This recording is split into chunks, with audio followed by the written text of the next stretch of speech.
हाँ जी जी, चेक करो पीस रूह लगी हुई है, बहुत सोहना प्रिंट चेक करो। ਜਿਹੜੀਆਂ ਭੈਣਾਂ ਮੰਗਦੇ ਨੇ ਸੋਬਰ ਤੇ ਡਿਸੈਂਟ ਕੁਝ ਨਵੀਆਂ ਆਈਟਮਾਂ ਹੋਣ ਉਹਨਾਂ ਲਈ ਇਹ ਵਿਸਕੋਸ ਮਸਲੀਨ ਦਾ ਕੱਪੜਾ ਆਏਗਾ। ਕੁਆਲਿਟੀ ਬਹੁਤ ਸੋਹਣੀ ਹੈ, ਸੂਟ ਨੂੰ ਲਾਈਨਿੰਗ ਲੱਗੇਗੀ। ਅਸੀਂ ਨਾਲ ਹੀ ਦੱਸ ਦਿੰਦੇ ਹੁੰਦੇ ਆ ਕਿ ਭੈਣਾਂ ਕਨਫਿਊਜ਼ ਨਾ ਰਹਿਣ।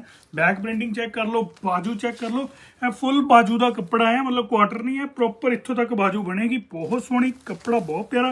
तो बॉटम आएगी नाल मडाल दे होंगी प्रॉपर, बहुत सोहनी 2.5 मीटर की कट है। तो नाल दुपट्टा जिहड़ा जी वो बहुत सोहना मसलीन का दुपट्टा लगा है, स्टोल स्टाइल जिद्दां दियां कुड़ियां अजकल डिमांड करदियां ने। छोटा जिहा दुपट्टा होवे, बहुत सोहना प्यारी चीज़ लगे पाई, बहुत सोहना सूट जी। जल्दी तो जल्दी बुक कर लियो।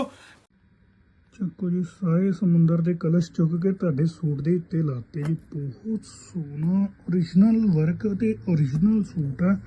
कलर कलर कोई ऊपर पेस्ट नहीं किया, प्रॉपर टांके ਦੇ ਨਾਲ ਲੱਗਾ ਹੋਇਆ सारा। बहुत ही प्यारा जी।